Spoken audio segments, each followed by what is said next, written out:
Alors, bonsoir tout le monde, prenez place. Bienvenue à cette conférence organisée donc par Vivre en Ville et portant sur les liens, importants, mais un peu sous-réfléchis encore quand on regarde l'ensemble des enjeux, entre l'étalement urbain et la dégradation de la biodiversité. Mon nom est Hugo Séguin, je suis conseiller principal à l'organisation Copticum et j'aurai le plaisir d'animer donc l'événement ce soir qui s'inscrit dans le cadre de la COP 15, si on ne s'est pas rendu compte du déploiement policier qu'il y a dans le centre-ville de Montréal ces temps-ci.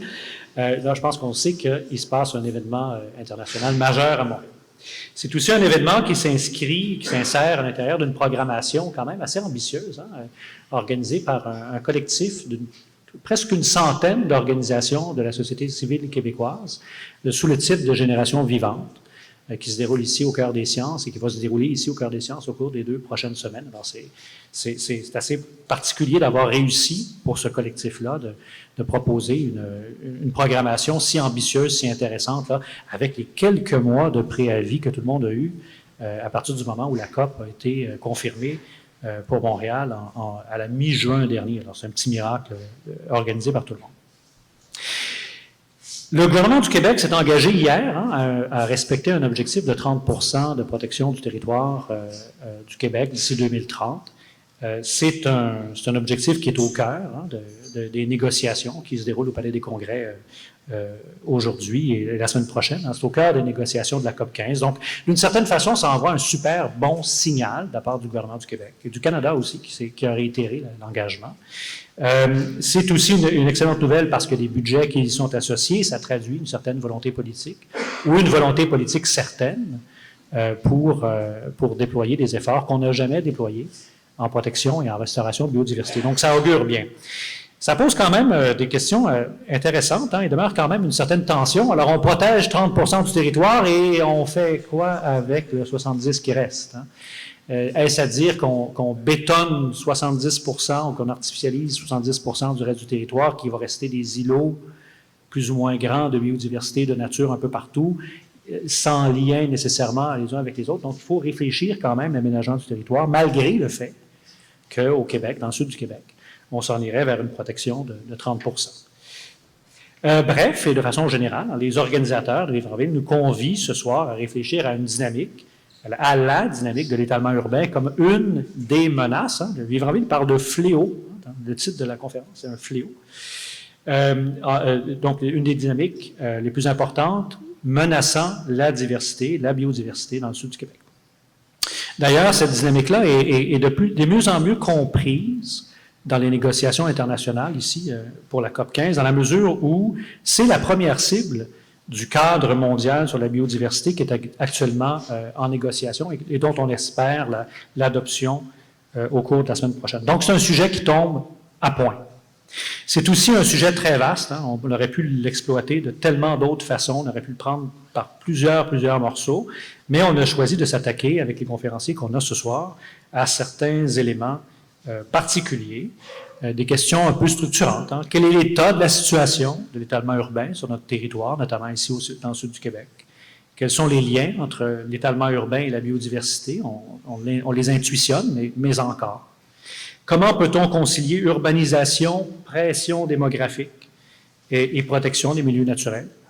Et comment traduit-on le tout au sein de nos instances de gouvernance, qu'elles soient nationales, qu'elles soient locales, qu'elles soient métropolitaines? Alors, c'est quand même des enjeux importants dont il faut se préoccuper. Il me fait grand plaisir de céder le micro à Christian Savard, qui est directeur général de Vivre en Ville, pour venir mettre la table et nous mettre encore plus en appétit. Alors, Christian, la parole, le micro, le lutrin est à toi.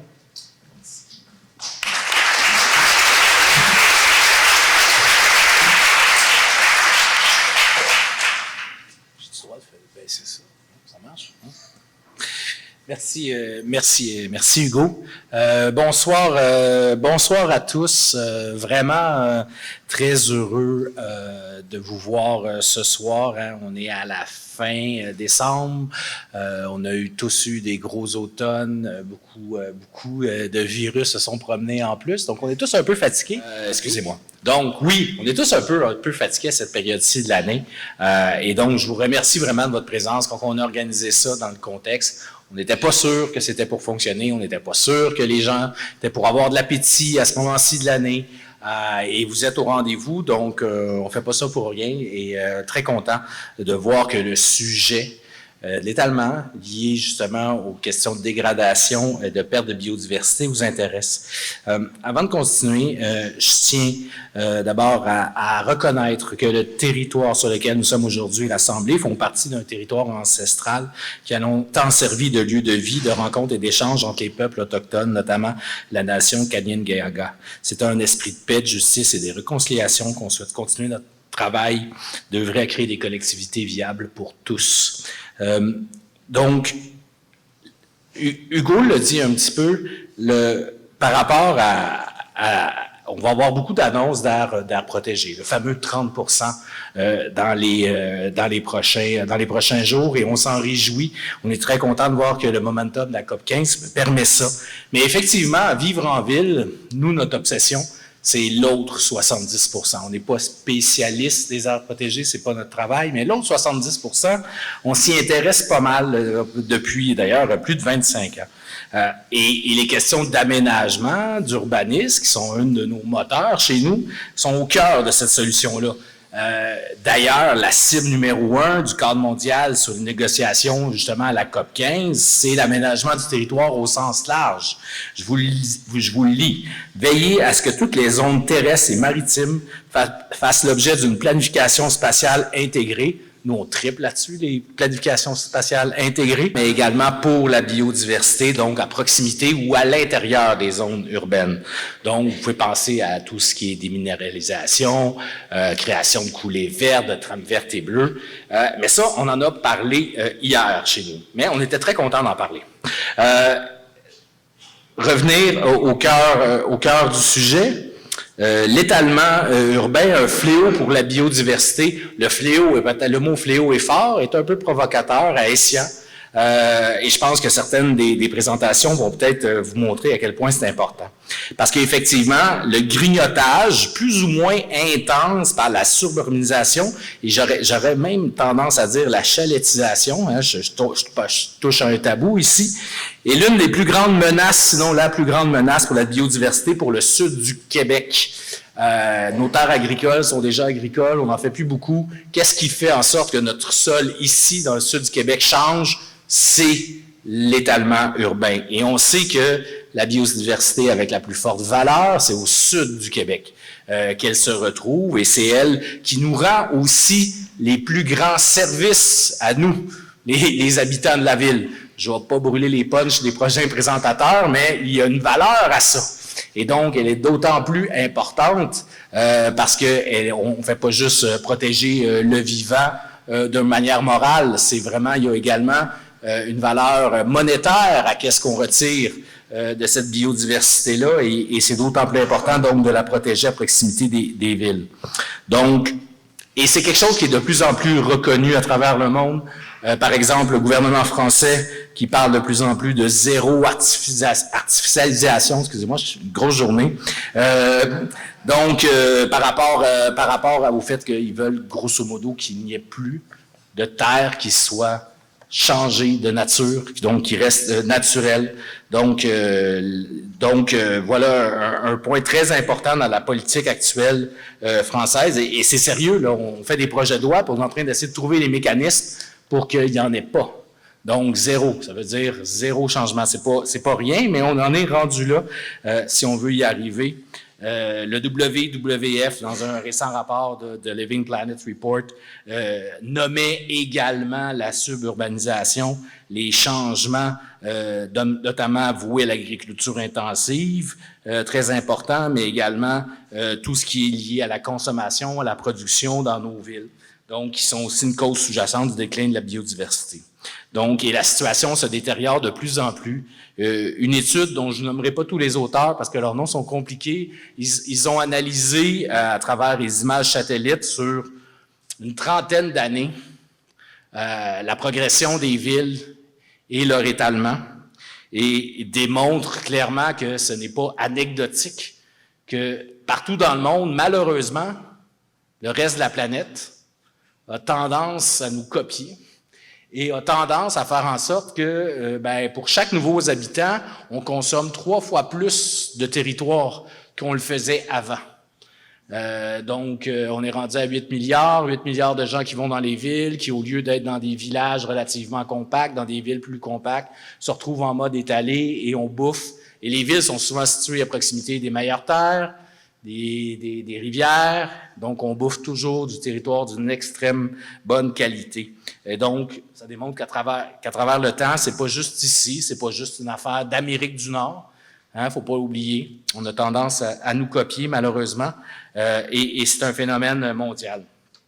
Donc, la contribution la plus importante de vivre en ville pour la protection de la biodiversité va toujours être de proposer une transformation de nos collectivités qui se fait à coût nul sur notre territoire.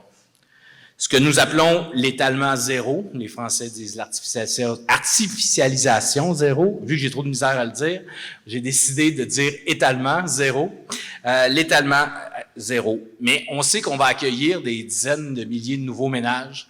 Peut-être qu'un jour, on va accueillir des réfugiés climatiques. Il faut les mettre quelque part. Mais par contre, on sait qu'on ne peut pas répéter le mode de développement actuel. La ville compacte, la densification intelligente, la consolidation urbaine sont la voie à suivre. C'est la meilleure manière de régler à la source.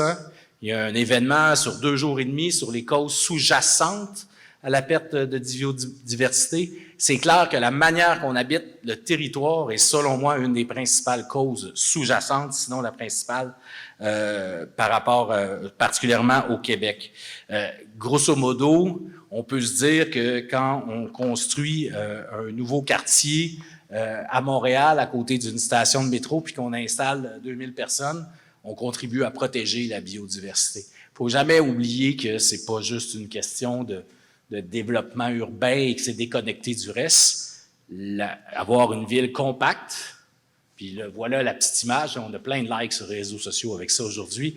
C'est caricatural, on sait bien que c'est plus compliqué que ça, mais c'est juste démontrer finalement qu'en image, on dit souvent une image vaut 1000 mots, démontrer qu'on peut mettre 100 personnes dans quelque chose comme vous voyez à votre gauche, versus 100 personnes à ce que vous voyez à votre droite, et on peut voir juste d'un coup d'œil l'impact que ça a. C'est pas beaucoup plus compliqué que ça, ce qu'on a à dire. Bon, sur le terrain, c'est beaucoup plus compliqué, et nos panélistes vont pouvoir vous en parler plus longuement. Ce qui est intéressant, j'ai presque fini, c'est pendant longtemps, et là, on est entre nous, OK?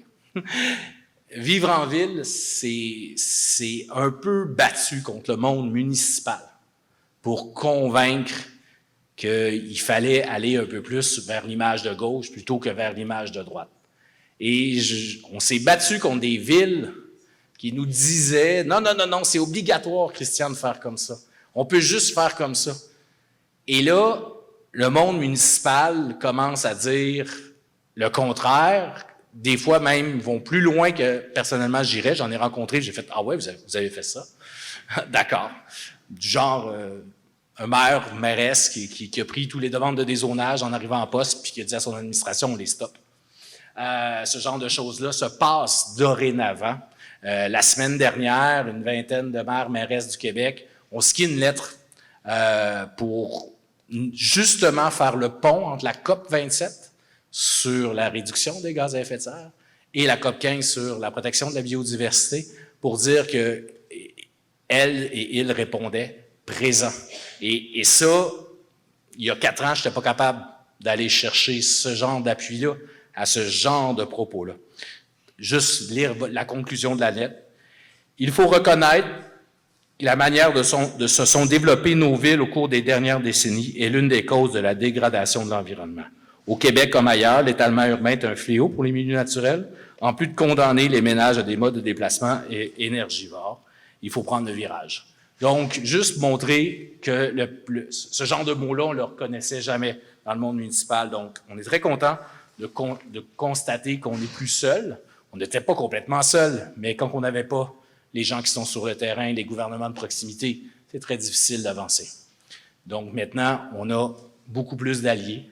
et ce qui fait en sorte qu'on pense que justement, la question de la biodiversité est une raison de plus. Il y en a plein de raisons de moins s'étaler ou d'arrêter complètement de s'étaler. Et très content de constater que ça bouge. Très content aussi de faire partie du collectif de la COP 15. Une centaine d'organisations. On remercie la collaboration de tout le monde. S'il y en a qui sont dans la salle, je veux le dire, parce que c'est une autre affaire, ça, que je n'ai peut-être pas le droit de dire. Mais quand j'ai commencé, il y a 15 ans, ce genre de collaboration-là entre la société civile était très difficile. Ça finissait toujours par du tirage de couvertes, des fois des chicanes. C'est moi qui vais le dire, c'est toi. Non, maintenant, on travaille tous ensemble.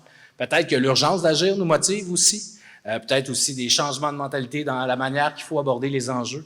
Mais très content de faire partie du collectif COP 15. Puis ensemble, on continue de se mobiliser pour des générations vivantes. Merci.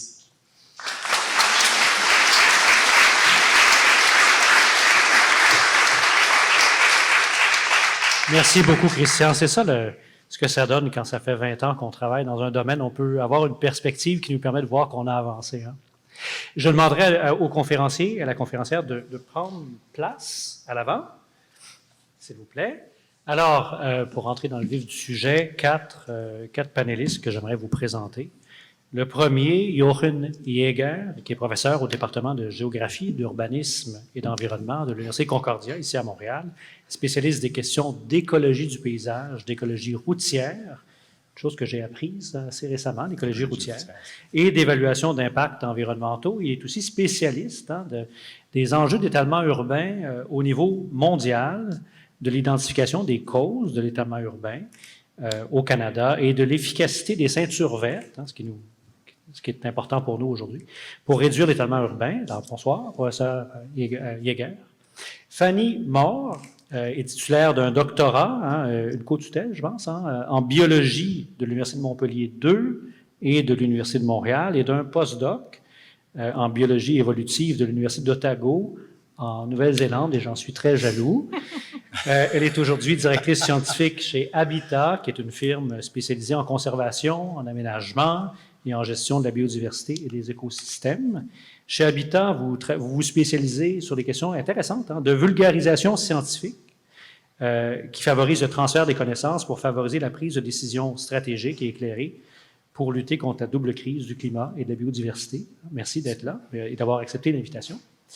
Raymond Bechereau, conseiller en recherche à la Communauté métropolitaine de Montréal, donc la CMM. Il est spécialiste des contraintes à l'aménagement et travaille à la mise en œuvre de la planification à l'échelle métropolitaine.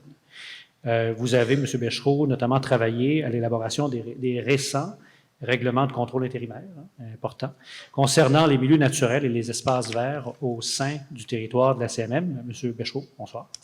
Et finalement, Sébastien Marcide, maire de Saint-Roch-d'Achigan depuis 2021, fait partie de cette cuvée là, de nouvelles figures importantes, des nouveaux leaders au niveau municipal dont Christian parlait, à juste titre d'ailleurs. Vous avez travaillé en politique, vous avez travaillé en communication avant de vous installer dans la 4e couronne de Montréal. Oui. Et vous êtes impliqué notamment au sein d'un regroupement de citoyens qui s'est opposé à un projet de petit aéroport. Je pense que vous avez gagné votre pari.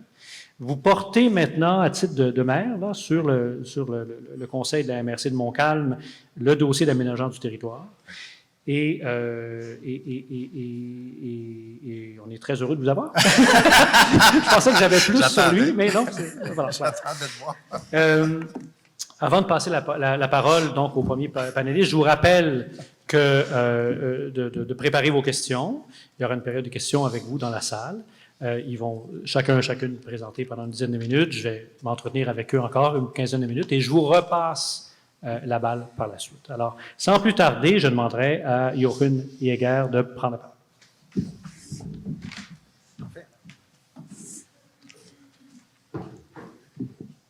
Merci beaucoup. Je parle de l'étalement urbain en fléau pour la biodiversité et Charla Patterson.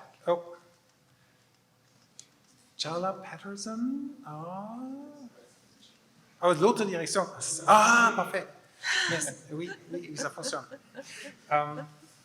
Charla Patterson a illustré, dessiné les changements des paysages et le lien avec la biodiversité. Alors, si on a beaucoup plus d'infrastructures humaines, des villes, la biodiversité change et diminue. Et pour Montréal, c'est bon de voir les cartes. Alors, en 1951, c'était Montréal, les zones bâties. 1971, 1986, 1996 et 2011. Et ça change beaucoup et ça change très vite. Et quand on voit des photos, Albrecht Brucker a fait ça pour l'Allemagne, on voit aussi, quand on voit 30 ans par exemple, que les paysages ont été changés beaucoup. Qu'est-ce que cela signifie pour la biodiversité? Alors, plus d'animaux sont tués sur les routes, la mortalité routière augmente, il y a une perte d'habitat et la connectivité du paysage est de plus en plus réduite. Alors, en résultat, les populations d'animaux sont de plus en plus entourées par des zones bâties et des routes et doivent traverser ces zones pour s'alimenter. En Suisse, on a cette beau image de la Suisse, mais à part des montagnes, on voit aussi beaucoup d'étalements urbains en Suisse. Le Magadino Plain à Bellinzona, ici, canton of Ticino. Et on a mesuré l'étalement urbain avec une méthode qui a une combinaison de 3 éléments, la superficie bâtie, la dispersion des zones bâties et une faible densité d'habitants et d'emplois. Et avec ça, on a vu que depuis 1885 à 2010, l'étalement urbain a augmenté par plus que 500%, mais le nombre d'habitants et d'emplois a juste augmenté par un pourcentage de plus 170%. Et les zones bâties ont augmenté de 280%. Alors, l'étalement urbain a augmenté beaucoup plus. Et en Suisse, on a compris que c'est un problème. La gestion durable du paysage fait partie de la Constitution fédérale suisse depuis 1999. Et la présidente de la Confédération, Doris Leuthard, et la chancelière de la Confédération ont dit publiquement « L'étalement urbain et la destruction des terres agricoles sont des problèmes non résolus de l'aménagement du territoire. » Et si la politique dit ça, on peut agir, les ministères peuvent agir. Il y a beaucoup d'effets de l'étalement urbain. Je n'ai pas le temps de tous expliquer, c'est beaucoup plus que disponible sur ce diapositive, mais pour la flore et la faune, on voit une perte d'écosystèmes précieux pour différentes espèces d'animaux, un mort d'animaux causé par la mortalité routière augmente, la modification du comportement de déplacement des animaux à raison des changements dans l'utilisation des sols. Alors, ça veut dire vraiment, quand on pense à tous ces effets, l'étalement urbain est effectivement le contraire du développement durable. À Montréal, ici une photo de mon collègue Craig Townsend. Mon étudiante, Narme Nazania, voulait savoir est-ce que l'augmentation de l'étalement urbain a-t-elle dépassé celle de la population? C'est disponible dans la littérature maintenant. Et elle a montré ici l'augmentation du nombre des habitants depuis 1951 à 2011, l'augmentation des zones bâties et maintenant l'augmentation de l'étalement urbain. Alors, comme en Suisse, beaucoup plus et plus vite même qu'en Suisse. On voit une augmentation entre 1981 et 1996. Dans 15 ans, que ça a doublé. Et dans les prochaines 15 ans, l'étalement urbain a doublé encore une fois. Ça veut dire dans ces 30 ans, on a observé une augmentation exponentielle, doublant tous les 15 ans. Jérôme Duprat et collaborateurs ont étudié l'effet sur la connectivité à Montréal. Ils ont trouvé une réduction de la taille effective des mailles de 42% et une réduction de l'indice de connectivité écologique de 45% entre 1966 et 2010. Et la question maintenant, quel sera l'avenir de l'étalement urbain à Montréal? Il y a beaucoup d'options. Nous avons publié un nouveau article il y a un mois sur l'étalement urbain sur la planète avec Martin Benesch et Tobias Krüger de l'Institut de développement des territoires écologiques, Rapid Rise and Urban Sprawl, et on voit quelques résultats ici, juste pour vous donner une impression, ce n'est pas juste un problème au Québec, c'est un problème mondialement. Par exemple, l'augmentation quotidienne des zones bâties était de 28 km² par jour, soit 1,16 km² par heure ou 1,9 hectares par minute. L'étalement urbain a augmenté le plus rapidement dans les pays hautement développés. Le continent le plus tentaculaire, c'est l'Europe, suivi de l'Amérique du Nord. Valeur par habitant, ici c'est un peu différent. Toutefois, en termes de valeur par habitant, l'étalement urbain est le plus élevé en Océanie et en Amérique du Nord, où il a légèrement diminué depuis 1990, alors qu'il a augmenté rapidement en Europe de 47% depuis 1990 à 2014. Que faire? Il y a beaucoup de propositions. Ici, je n'ai pas le temps de parler de toutes ces propositions, mais une ou deux ou trois, je veux quand même mentionner. Alors, les ceintures vertes.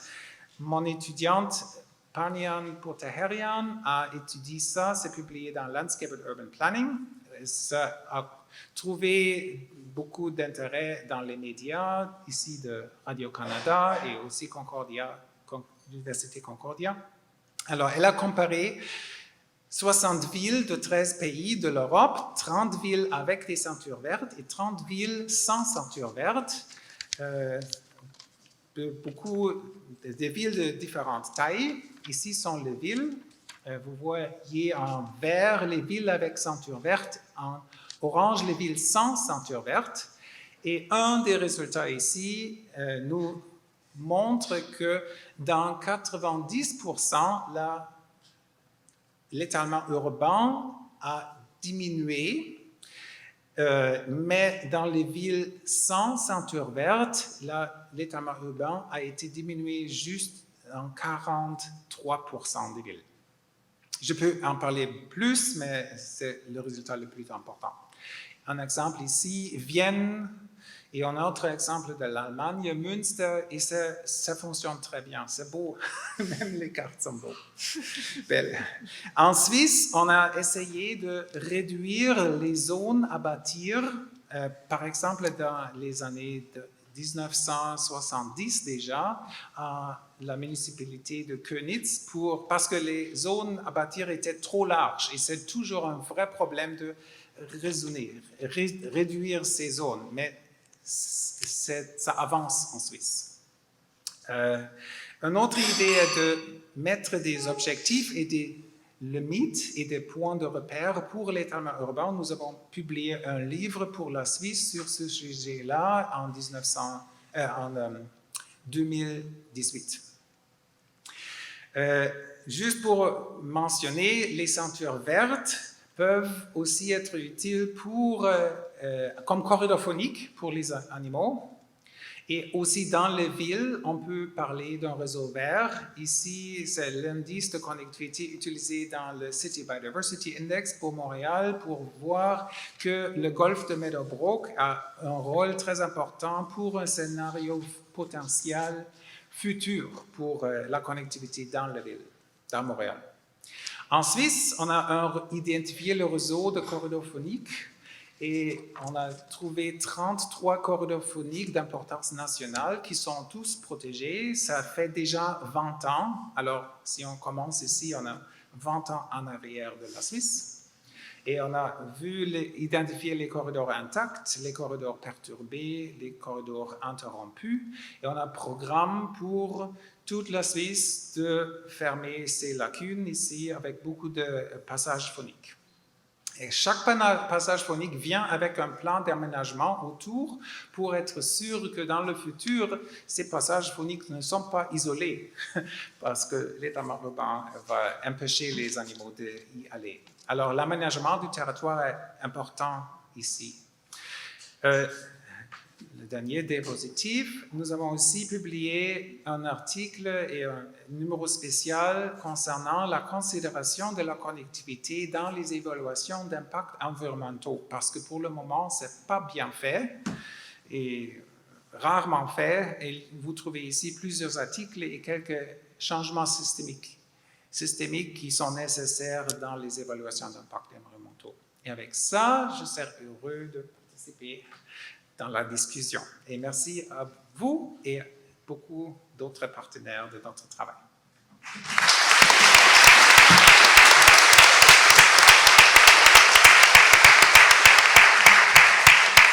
Merci beaucoup, Jochen, d'une présentation d'une grande efficacité, même si, comme fan fini de cartes, j'aurais aimé ça passer plus de temps à les regarder, mais très efficace pour nous parler de la situation et aussi de nous amener deux pistes de solutions quand même assez importantes, les corridors écologiques, les ceintures vertes. On aura l'occasion d'en reparler.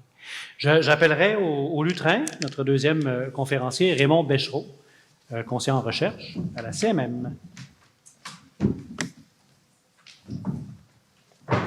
Merci Hugo. Bonsoir tout le monde.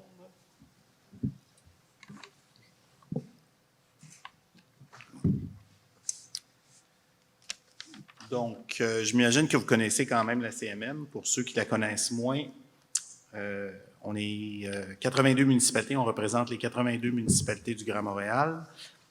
4374 km², c'est à peu près 48 % de la population du Québec. Notre rôle, planifier, coordonner, financer, notamment l'aménagement du territoire, le transport, l'environnement. Puis quand on doit, d'une part, être prêt à accueillir les ménages actuels du Grand Montréal et les ménages futurs, on sait qu'on anticipe de la croissance pour toutes sortes de raisons, que ce soit accueillir des réfugiés ou une croissance qui se ferait autrement, là, comme M. Savard a dit tout à l'heure. Quand on doit faire ça d'une part et préserver les milieux naturels, on pourrait dire qu'on joue un petit peu sur les deux côtés de la même médaille. C'est des conflits, évidemment, dans l'utilisation du territoire, des conflits potentiels. Autre chose aussi, quand on pense au Grand Montréal, il y a un historique agricole. On est une région agricole. On a un présent agricole, 58 % du territoire est en zone agricole. Si on se compare à d'autres régions métropolitaines comme Québec ou Vancouver, il y a des massifs forestiers importants à l'intérieur des limites métropolitaines. C'est un atout qu'on n'a pas ici. On n'a que des restes, là, des forêts anciennes, à cause du passé agricole. Mais le présent agricole aussi est tributaire d'espoir quand on pense à l'enjeu de l'autonomie alimentaire. On doit absolument préserver ce territoire-là. Je vous amène sur l'enjeu de l'étalement urbain. Donc, vous avez à l'écran là, deux graphiques. À gauche, on voit de l'horizon 2002 à 2020 la proportion des mises en chantier de logements par typologie sur le territoire de la CMM. On voit l'évolution des appartements, condos, habitations multiples de toutes formes, qui sont passés de 41,5 % des mises en chantier en 2002 à 85,6 %, tandis que les maisons individuelles, on passe de plus de la moitié en 2002 à peu près 7 % en 2020. Je soupçonne que la tendance continue là, si on avait des données pour les deux années suivantes, là, qu'on les aurait éventuellement. Deuxième graphique, si on décortique par secteur géographique de la CMM. Donc, on a 5 grands secteurs, Montréal, Laval, Longueuil, la Couronne-Nord, la Couronne-Sud.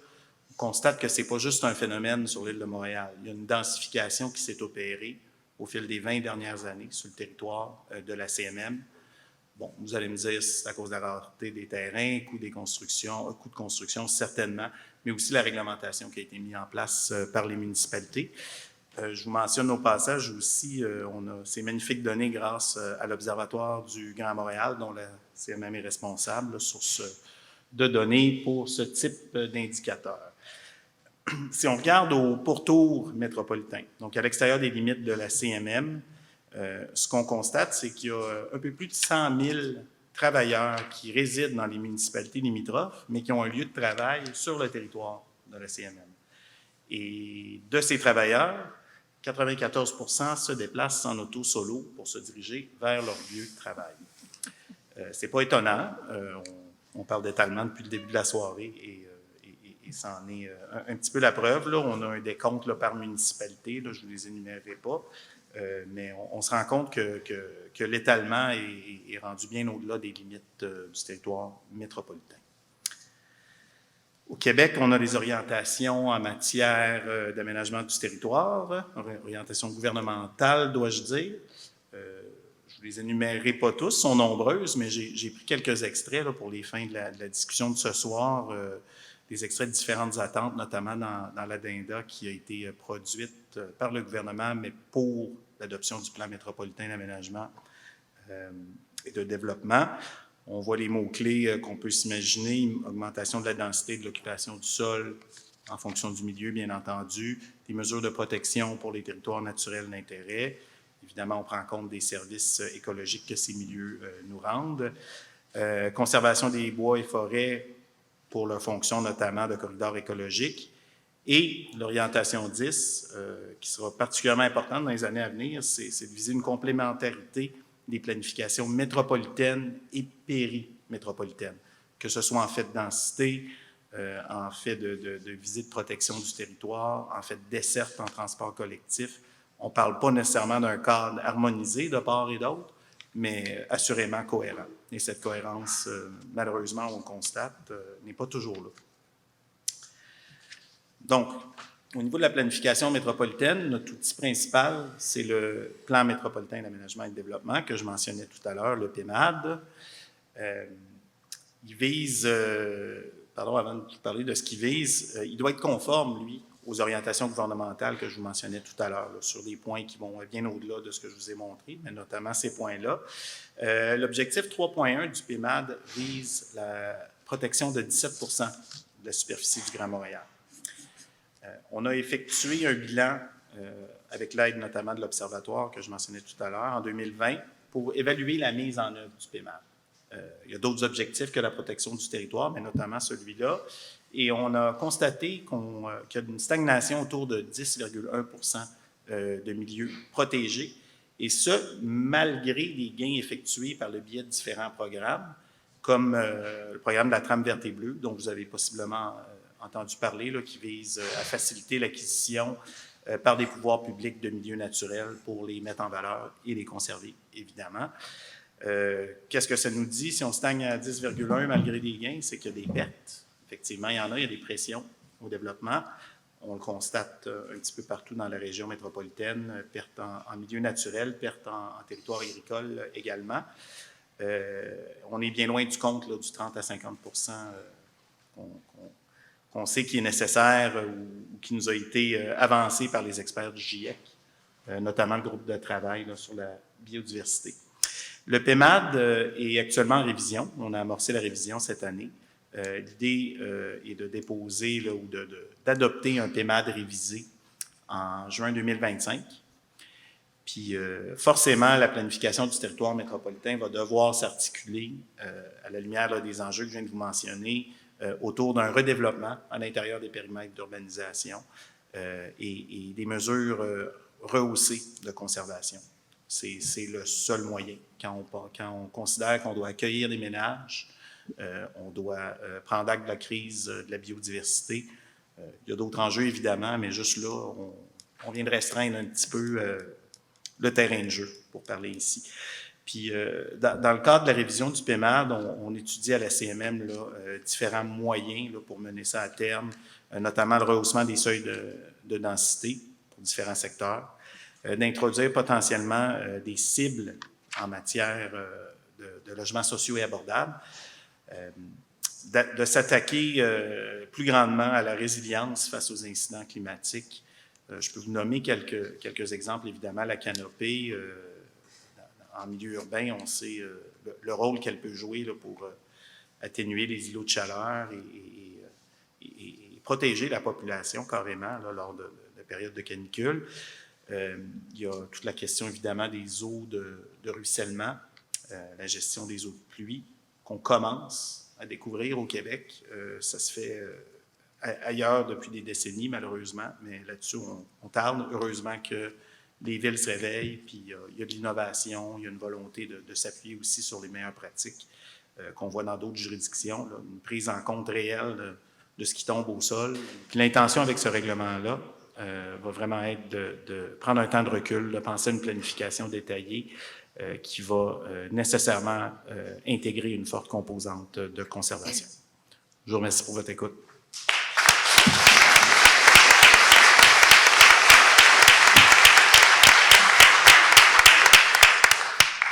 Merci beaucoup, M. Bechereau. Vous nous rentrez profondément là, dans les enjeux de gouvernance qui ne sont pas faciles. On a beaucoup de paramètres à intégrer quand on travaille sur un nouveau PEMAD. Et je pense que vous avez mis la table sur ces difficultés-là. Je vous remercie beaucoup de votre présentation.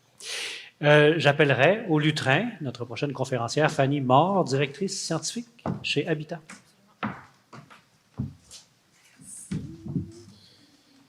Bonsoir à tous. Grand plaisir d'être ici et de faire partie de ce magnifique panel ce soir. Les précédents panélistes ont vraiment mis la table pour ma présentation, donc je n'aborderai pas plus en détail l'étalement urbain. Ça, c'était les études de Jérôme Duprat et son collègue qui reprenaient un peu les cartes qu'ont présentées Jochen, où finalement, là, on s'intéresse à la superficie qui a disparu.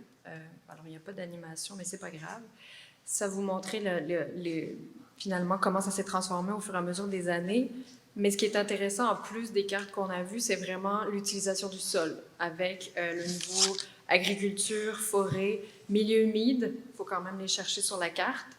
Le même type de résultat, mais sous forme de graphique, où là, évidemment, ce qui nous intéresse, c'est... on a la montée, évidemment, du milieu urbain au détriment des milieux agricoles, forestiers ici. Les milieux humides, évidemment, étaient très bas. Et on a les prairies ici qui font un petit peu des hauts et des bas. On a au niveau des abandons, des lois qui ont eu lieu avec l'agriculture. Oh mon Dieu, il manque une couple de slides, c'est pas grave. L'idée dans tout ça, si vous arrivez à voir la photo d'en arrière, ce que je voulais vous amener avec tout ça, c'est évidemment, ces milieux-là, ils rendent énormément de services. C'est la partie qu'on aborde le moins. Finalement, les gens sont moins sensibilisés au niveau de cet aspect. Mais les milieux naturels, les milieux agricoles nous rendent beaucoup de services. C'est un petit peu des services invisibles, on ne s'en rend pas toujours compte, sauf quand on les supprime. Et là, on se rend compte que, aïe, il y a des failles. Donc, on parle de cycle des nutriments, des sols, on parle d'évidemment la nourriture, tout l'approvisionnement au niveau de la nourriture, du bois, du sirop d'érable. On est quand même une province qui en produit beaucoup. Tous les services de régulation du climat, au niveau aussi de la filtration de l'air, la régulation de la qualité de l'eau. C'est vraiment, je parle de services invisibles parce qu'ils sont essentiels à notre survie, ils soutiennent la vie, ils soutiennent la biodiversité. Et finalement, si on revient au premier plan avec le tableau, ce que ça vous montre, c'est que quand on fait de l'étalement urbain, qu'on convertit les sols, finalement, souvent c'est pour les imperméabiliser, le seul service qui a augmenté dans l'étude en question entre 1966 et 2010, c'est l'agriculture. Tous les autres services, on avait un maintien ou une diminution au niveau des services, donc pour la collectivité. Donc, on a besoin de cibles ambitieuses, c'est pour ça qu'on est réunis pour la COP 15. On veut de l'innovation, des mesures transformatives, on veut changer la façon qu'on a de planifier nos villes, on veut vraiment une rupture dans ce qui avait été fait jusque-là.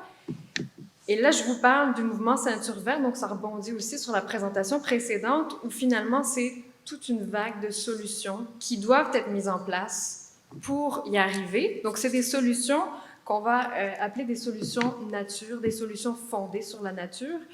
Donc, je vous remets la définition pour ceux qui sont moins familiers. C'est quelque chose quand même qu'on en parle beaucoup en ce moment, mais c'est vraiment les actions qui vont ramener la nature au cœur de la solution pour la protéger, l'aménager de façon durable et la restaurer les écosystèmes qui ont été perturbés la plupart du temps.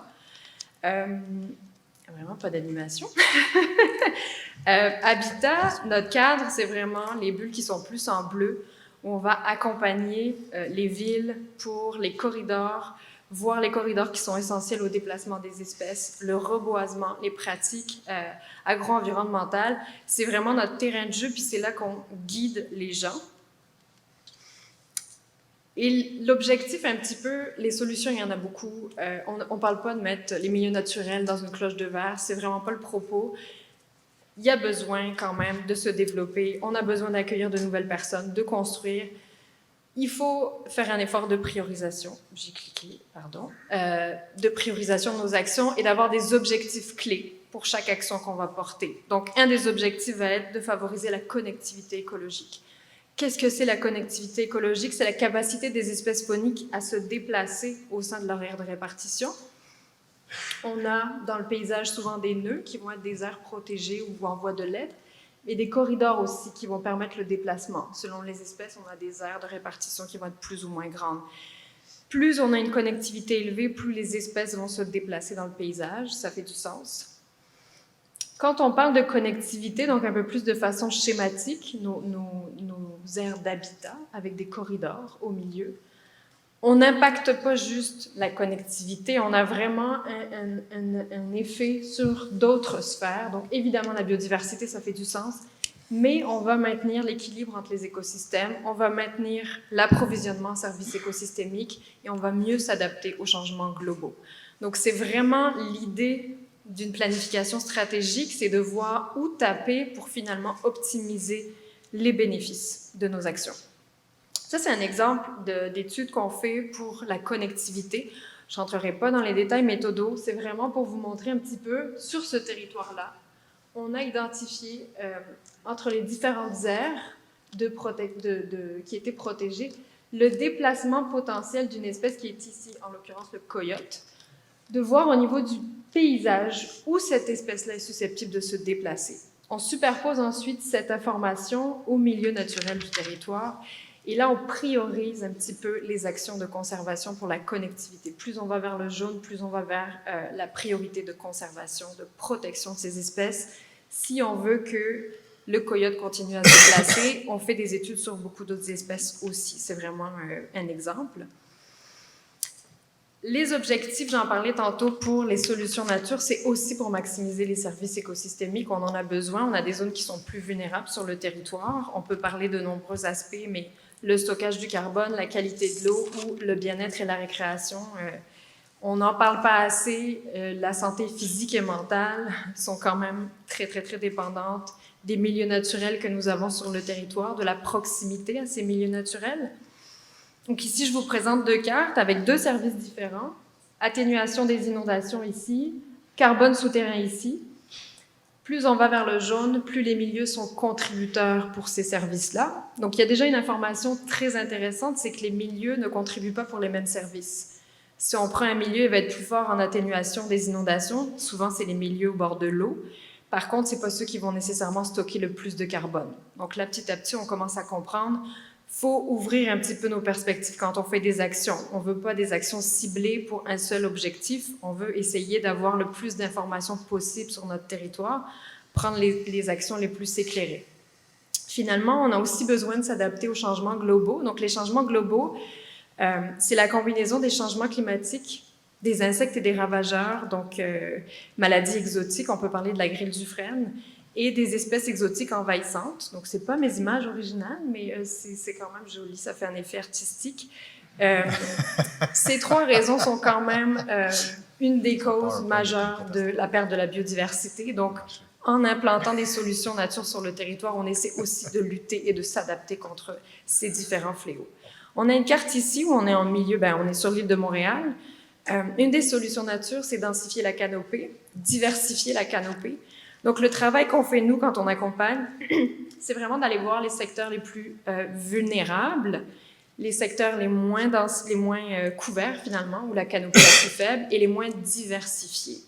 Donc, ça, c'est vraiment des critères qui sont un exemple. On peut regarder beaucoup d'autres aspects, le niveau de pauvreté, est-ce qu'on est en îlot de chaleur, en zone inondable, et on va pouvoir porter des actions qui vont être vraiment stratégiques, ou agir en priorité, donc plus on est vers le foncé, plus c'est prioritaire, mais aussi quelles espèces planter. Donc on a tout un tas d'exercices qu'on peut faire, d'outils qui sont disponibles. Ça, c'est une étude qui a été présentée hier, en l'occurrence, à la journée de Vivre en ville. une étude dans laquelle on a fait l'exercice où est-ce qu'on est capable de planter dans la ville, de vraiment d'identifier les zones potentielles où il y aurait de la place pour un arbre. Donc, ça peut être des zones gazonnées, mais on a aussi fait l'exercice d'ajouter des zones à déminéraliser. Donc, c'est souvent un petit peu, on cherche l'espace dans les villes. On a l'outil pour les trouver. Donc, la conclusion, on est vraiment dans planifier stratégiquement, de façon concertée pour que ce soit le plus durable possible. On veut reconnaître la valeur des écosystèmes, la valeur de la biodiversité pour être capable de l'ajouter dans notre planification, dans nos budgets. Ça coûte un petit peu des sous, mais c'est des investissements qui sont rentables, de planter des arbres, de restaurer des milieux. On veut aussi identifier les milieux prioritaires. On ne peut pas agir partout, mais il y en a qui contribuent de façon essentielle à tout un tas de services, à la connectivité, à la résilience face aux changements globaux.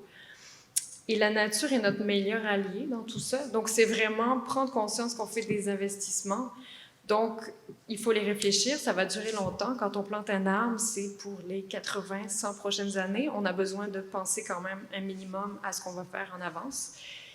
Et le plus possible avec une vision à long terme, une vision régionale pour que l'effort soit vraiment au niveau optimal pour les bénéfices. Merci.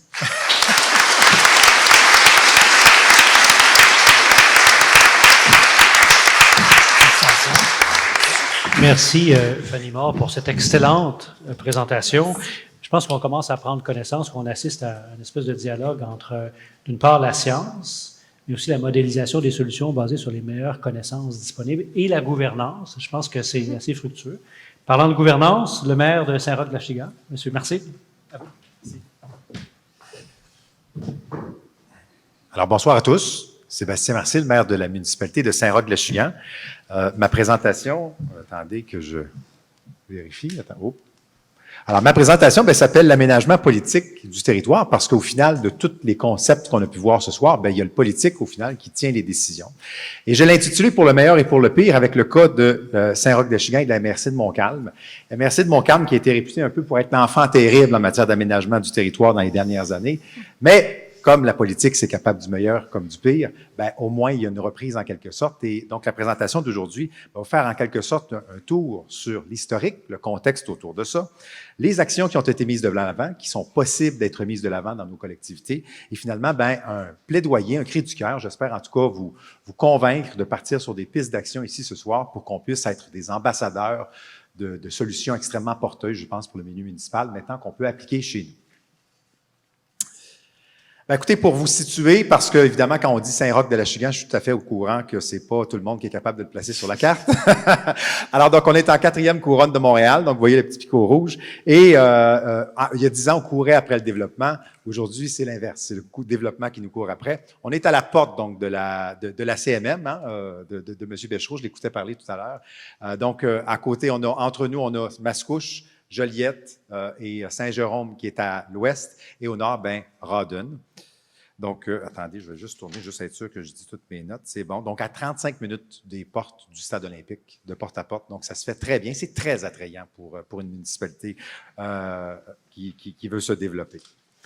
Évidemment, pour vous, là, on fait un zoom. Donc, la MRC de Montcalm, c'est 10 municipalités, vous les voyez. Donc, Saint-Roch-de-l'Achigan est un peu plus au sud, donc collé sur l'autoroute 25.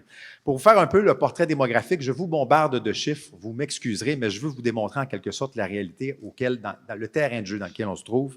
En 2011, on comptait 48 000 habitants, aujourd'hui 60 000. Alors, c'est une croissance de 24 % en l'espace de 10 ans. L'âge moyen de 39 ans, donc jeunes familles, on parle vraiment de jeunes familles qui ont des maisons individuelles non attenantes. Donc, l'Eldorado du bungalow, c'est dans la MRC de Montcalm, à 80 %. Alors, 80 % des unités d'habitation, ce sont des maisons individuelles non attenantes. Le mode de transport, vous l'aurez deviné, c'est le transport auto-solo à 90 %. C'est exactement, ça corrobore les chiffres qui étaient avancés tout à l'heure par la CMM.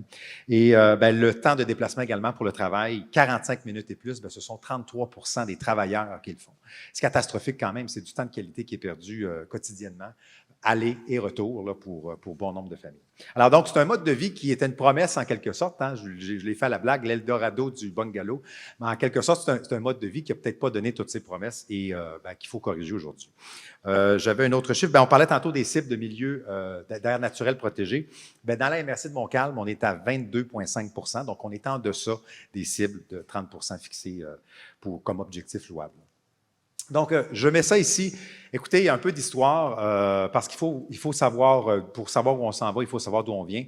Écoutez, le schéma d'aménagement de la MRC, c'est le fruit, ça a culminé sur beaucoup d'années de négociations. Et ça aboutit à l'automne 2020, où le Conseil des maires, le précédent Conseil des maires de la MRC, vous le voyez, c'est la une d'un article d'un média local. Écoutez, je ne peux pas mieux dire que le schéma d'aménagement enfin approuvé. Et on les voit donc, les maires et mairesses de l'époque, tout sourire et champagne à la main, où on fait part que ça a été des négociations politiques. Et je vais les citer, vous le voyez, une négociation politique s'est amorcée en 2017 avec le ministère. Plusieurs échanges, représentations, le dossier s'est soldé avec la lettre de la ministre Laforêt qui confirmait l'entrée en vigueur du schéma d'aménagement.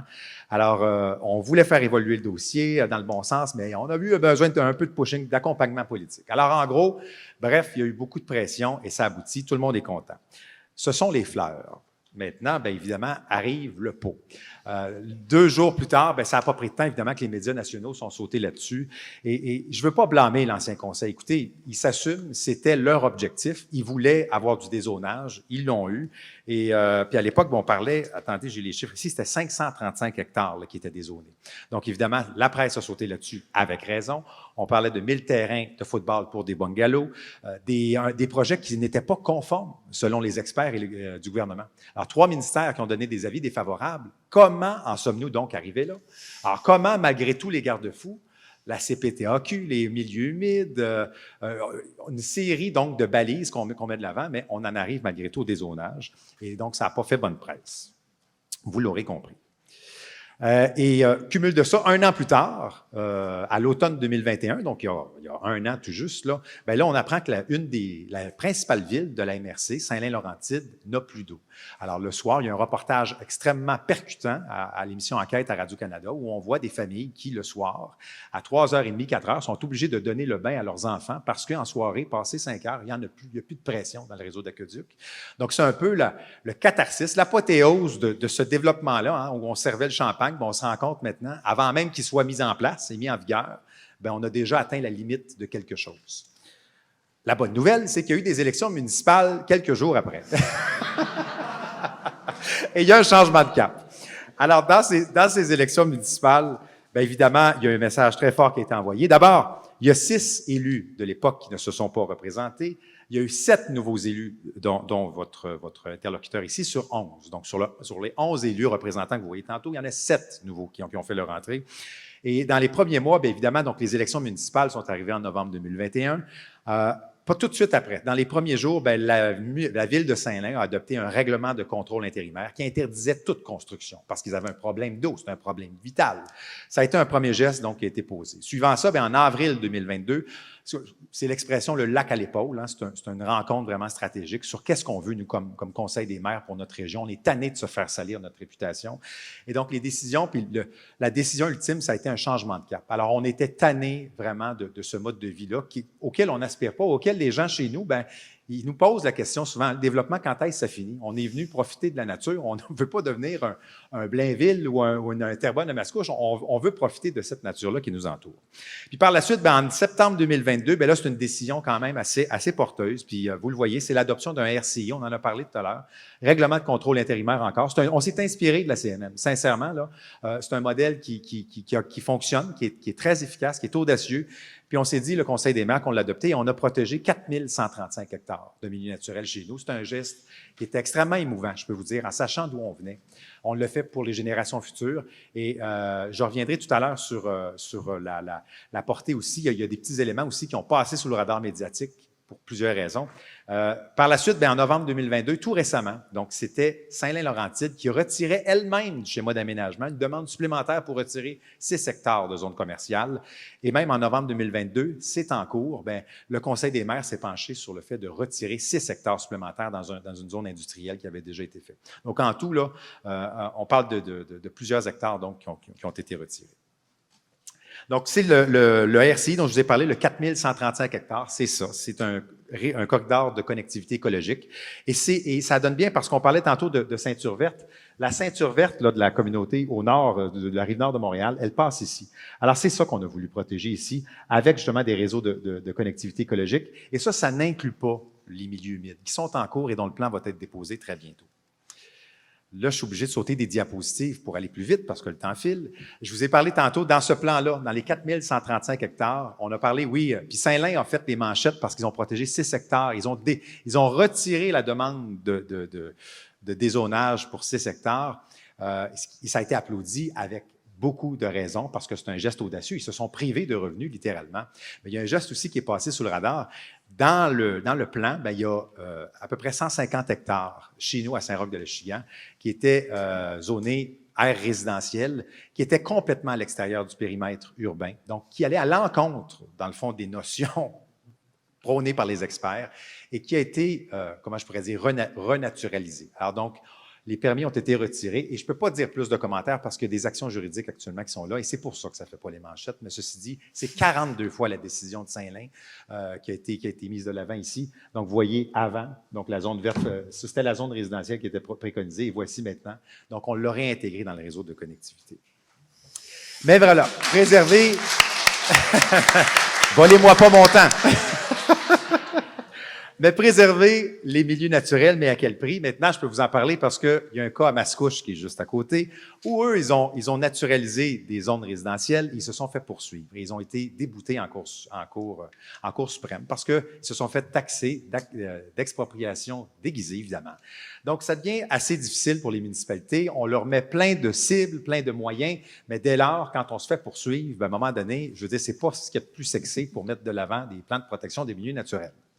Alors maintenant, qu'est-ce qu'on fait comme élu et quelles sont nos pistes de recommandation? Et je vais essayer d'y aller très rapidement parce qu'il ne reste pas beaucoup de temps. D'abord, et là, ça va sembler paradoxal, mais je suis un élu, je suis maire de ma municipalité, moi je suis un politicien, depuis novembre dernier, mais il faut dépolitiser autant que possible l'aménagement du territoire. C'est correct, évidemment, qu'il y ait une implication là-dedans, mais il ne faut pas que ce soit le politique qui décide à 100%. Il y a des experts qui sont reconnus, le ministère des Affaires municipales doit être écouté. On a une série d'experts, de gens qui connaissent ça, de grâce, écoutons-le. On a beaucoup de mérite, nous les élus actuellement de la MRC de Montcalm, là, puis les applaudissements, mais écoutez, nous on a juste mis en place ce qu'on se fait dire. C'est tout. C'est juste ça qu'il faut faire. Ça prend des objectifs clairs, mesurables, conséquents en aménagement du territoire pour nos municipalités. Donc évidemment, on parle de densification des périmètres urbains, création de pôles axés sur l'emploi, oui. Mais je dis casser à la fin le cycle du lobby. Hein? L'ancien mode de développement, c'était toujours ça part du promoteur, qui s'en va cogner à la porte de l'élu. Ben après ça, l'élu, lui, c'est un bon projet, ça va nous apporter des taxes, mais on va aller cogner à la porte du ministère, on va demander un dézonage. Ce que vous avez présenté tantôt avec le champagne, c'est un des derniers, espérons-le, un des derniers modes de fonctionnement qui se faisait à l'ancienne, en quelque sorte. Mais comment on fait pour casser ça? Bien, ça, c'est le plus important et c'est mon message ce soir, c'est de réviser la fiscalité municipale. La fiscalité municipale est fondée, le régime foncier, comme on l'appelle, c'est fondé sur un modèle très moderne des années 70, à l'époque, où les pantalons éléphants étaient bien à la mode et les boules disco. Mais ceci dit, on est en 2022 maintenant et on parle de protection des milieux naturels. Alors donc, c'est un modèle qui est dépassé. Tant et aussi longtemps que de détruire des milieux naturels va rapporter plus que de les protéger, nous avons un problème. Et il va falloir avoir la maturité à un moment donné de nommer ça comme électeur, comme élu, mais aussi on a besoin de vous, les organismes, parce que c'est le nerf de la guerre. Oui, on a besoin de courage politique, oui, on a besoin de valeurs morales, mais il y a quelque chose de débile, et je le dis très honnêtement, j'ai passé à Radio-Canada, moi, à un moment donné, pour le dire, il y a quelque chose de débile dans le fait de protéger un boisan en 2022.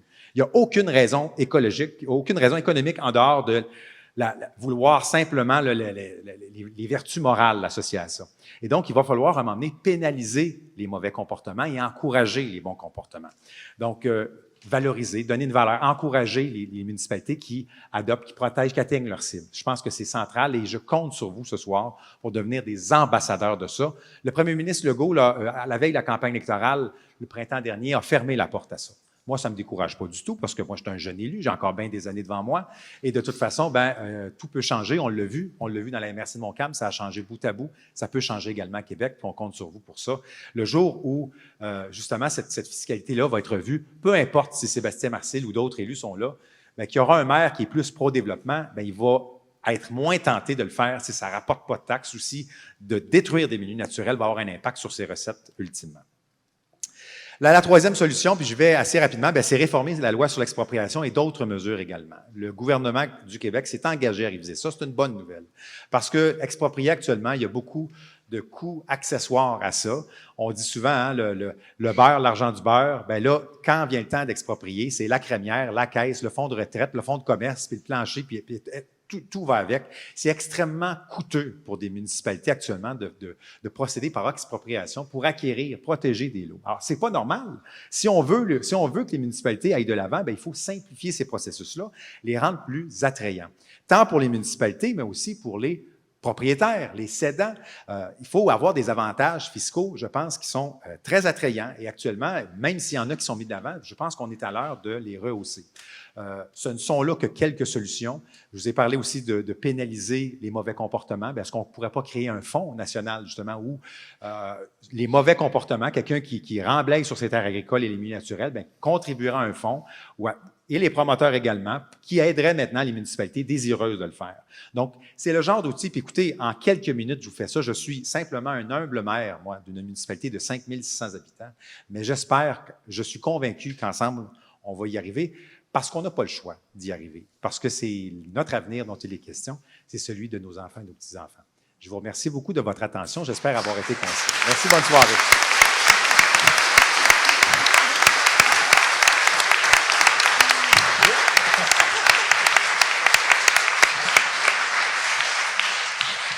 Je trouve que ça finit bien un panel. Merci, M. Marcil. On peut espérer peut-être que la décision de revenir sur les décisions de dézonage dans Montcalm comme un point d'inflexion. Oui. Il y a peut-être un avant puis un après. Oui. On verra si ça fera des petits sur le territoire. Espérons-le. Alors, avant de vous passer la parole dans la salle, j'espère que vous avez pensé à vos questions. L'enjeu maintenant, c'est de poser des questions. C'est pas que j'en ai pas, c'est de poser des bonnes questions. J'aurais le goût de vous en poser deux, puis après ça, je vous lance la balle dans la salle. Ça m'a frappé, puis là, je me retourne plutôt vers Jochen, vers Fanny Moore aussi, sur cette question-là. On va vivre dans la région, dans la grande région de Montréal, sur le territoire de la CRMM, avec une pression démographique qui est quand même soutenue. Il va falloir trouver de la place pour établir des dizaines de milliers d'unités de logements par année. Sur les horizons, sur les prochaines décennies. Il est sous-entendu qu'on va tout faire ça à l'intérieur des périmètres d'urbanisation. Ma question pour vous deux, Jochen et Fanny, est-ce qu'on est dans une perspective où on dit la nature, c'est à l'extérieur des périmètres d'urbanisation? Donc, quand on réfléchit les enjeux de biodiversité, c'est à l'extérieur du bâti. Et dans le bâti, il n'y a plus de biodiversité, où il faut réfléchir à la façon de maximiser la biodiversité aussi à l'intérieur des périmètres d'urbanisation. Fanny ou Jochen? C'est fonctionnel, ça, oui. Ça fonctionne. C'est sûr que la présentation d'hier de Vivre en ville correspondait parfaitement à la réponse de Lénore Farig. Moi, je suis complètement pour, je suis habitat, pour la cohabitation. Non, la nature n'est pas à l'extérieur. La nature nous rend des services et on a besoin de ces services dans notre quotidien. On a besoin de voir des arbres, qu'ils filtrent l'air, qu'ils absorbent l'eau dans nos villes. On a des problèmes avec les eaux de ruissellement. On parlait d'égouts un petit peu plus tôt. Les arbres, justement, c'est leur rôle. Les milieux naturels, c'est leur rôle d'enlever finalement toute cette partie qui a été imperméabilisée, de pouvoir récupérer l'eau pour aller enrichir nos nappes phréatiques. On manque d'eau, on a des sécheresses en été qui sont terribles. Pourquoi? Parce qu'on a imperméabilisé, donc l'eau ruisselle, finit dans les égouts, et elle n'est pas utilisée à bon escient pour la nature qui en a besoin. Je parlais de services pour le bien-être, la santé mentale. C'est prouvé, même si c'est difficile à quantifier, même si on ne peut pas parler d'argent nécessairement, voir un arbre à travers sa fenêtre, chez nous, au travail, dans les hôpitaux, C'est drastique, les effets bénéfiques. Les gens guérissent beaucoup plus vite quand c'est dans les hôpitaux, qui sont capables de voir du verre à travers leurs fenêtres. Les enfants guérissent beaucoup plus vite. Au travail, c'est pareil. On est de meilleure humeur, on est plus productif. À la maison, c'est pareil. Ça vraiment, on a besoin de cohabiter avec la nature. Donc, c'est vraiment pas à l'extérieur, au contraire. C'est là qu'il va falloir être intelligent, stratégique, innovant dans la façon dont on va remettre la nature où elle était. Et elle joue si bien son rôle, on n'est pas capable de recréer ce qu'elle fait. On va créer des infrastructures grises qui vont nous coûter cher, qui vont dépérir, qu'il va falloir rénover, qui vont nous coûter encore plus cher. Mais ces infrastructures ne remplacent pas la nature. Donc, ma réponse, c'est plus dans ce sens-là. Merci beaucoup, c'est très clair. Jochen? Très court pour moi. Oui, ça fonctionne, oui. Oui, je suis d'accord. On a besoin de ces deux pour différentes raisons. Et la biodiversité dehors et dedans, c'est un peu différent. Ce n'est pas la même biodiversité et différents services écosystémiques. Alors, on a besoin de ces deux. Très bien, merci beaucoup. Ça me faisait penser, j'ai assisté à une présentation sur le Randstad en Hollande, où même dans le code du bâtiment, on intègre la présence des rapaces, par exemple. On va créer des murs verts pour amener plus de biodiversité, donc ramener la nature en ville. Et ça m'avait beaucoup intrigué, c'est pour ça que je vous ai posé la question. Ma deuxième question serait davantage pour M. Marcel, M. Bechereau. Vous avez, d'une certaine façon, abordé cette situation-là. Il y a une planification à l'intérieur du territoire de la CMM qui est quand même assez contraignante, de densification, tout ça. Il y a l'idée de ceinture verte. Et puis après ça, quand on sort du territoire CMM, est-ce que c'est le Far West? Est-ce que tout est permis? Est-ce que tout devrait être permis? Est-ce que? Dans une de vos diapositives, vous nous montriez l'orientation numéro 10 de la loi sur l'urbanisme, peut-être. En fait, sur les ça découle de la loi. Qui découle de la loi, où on se demande collectivement d'assurer une certaine cohérence entre la planification CMM et la planification hors CMM. Vous voyez ça comment? C'est possible? Est-ce que c'est ad hoc? Est-ce que ça dépend du degré d'illumination des conseils municipaux ou bien il faut voir d'autres choses? C'est littéralement le cœur même de la présentation que j'ai dit. Ça dépend vraiment et trop du politique actuellement. Comme on l'a vu, le manque de balises actuellement, et le mamache a beau être là, mais actuellement, et je le dis en tout respect pour le ministère des Affaires municipales, mais je pense que le leader actuellement en matière d'aménagement du territoire, c'est la CMM. Les meilleurs guides de pratique, la meilleure mise en pratique actuellement en matière d'aménagement du territoire, et je parle pour moi, c'est la CMM actuellement qui est inspirante sur cet aspect-là. Et dont le ministère, oui, donne des balises, mais jamais aussi précis, jamais aussi corsé. Et quand on se retrouve en 4e couronne de Montréal, à la porte de la CMM, là, nous, on s'entend, si on était en Abitibi, on serait certainement moins concernés par ça. Et donc, nous, on se retrouve en quelque sorte dans une craque où là, puis au sein de plusieurs élus, en tout cas de l'ancien conseil des élus dont je vous ai montré tantôt la photo, ça, je peux vous dire, là, la CMM, là, c'est Voldemort, là. Alors, on n'en veut pas, là, et clairement, et juste les propos que je tiens aujourd'hui, favorables à la CMM, là, me vaudraient, là, une bonne rince publique, je peux vous dire.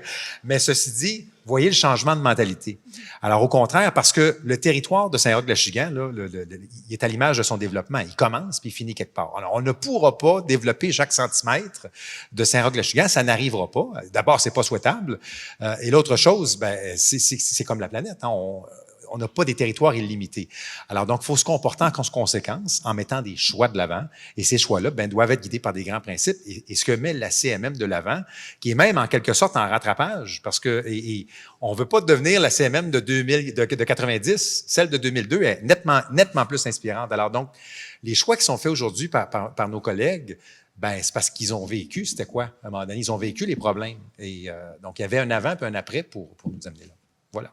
Je ne sais pas si vous souhaitez compléter. Oui, je vais simplement rajouter, je retiens changement de mentalité. Oui. Monsieur le maire, vous avez mentionné, on est en plein dans ce contexte-là.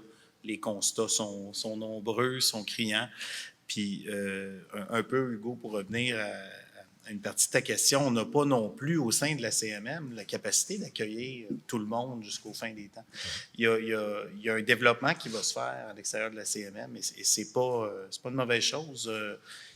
C'est les conditions auxquelles ce développement-là va se réaliser. L'orientation 10, elle est floue. C'est de même. Ça laisse beaucoup de latitude et il n'y a pas de contrainte à ce niveau-là, mais la contrainte peut aussi mener à quelque chose de bénéfique. On a lancé l'idée chez nous, puis ça va dépendre, bien entendu, des partenaires du pourtour, mais éventuellement de regarder vers des ententes avec les MRC du pourtour, peut-être pour que la CMM puisse être un acteur qui va agir en soutien d'une meilleure desserte en transport collectif pour ces MRC-là. Et en retour, les MRC et les municipalités qui les constituent vont veiller à un développement qui va être plus harmonieux avec ce qu'on fait de notre côté, mais on n'a pas inventé la roue, c'est le territoire qui arrive à maturité, puis les défis évoluent. Oui. Et je me permets de prendre du temps, mais comble du hasard, aujourd'hui, écoutez, il y avait une journée aujourd'hui d'un dîner à la Chambre de commerce d'un maire de notre MRC, et pour la première fois, le directeur général de la CMM était là. Alors ça, là, je vous dis, et jamais, là, il l'a dit lui-même, là, écoutez, là, de voir un directeur général de la CMM qui s'envoie à l'extérieur pour une conférence, et on a pris une photo ensemble et tout ça parce qu'on partage les mêmes objectifs. Et à un moment donné, travailler chacun de son côté n'amènera à rien qu'une dualité. Et quand on parlait de la fiscalité municipale tantôt, de la révision de ça, à un moment donné, on nous dit d'atteindre des objectifs de protection de milieux agricoles et milieux naturels. Parfait.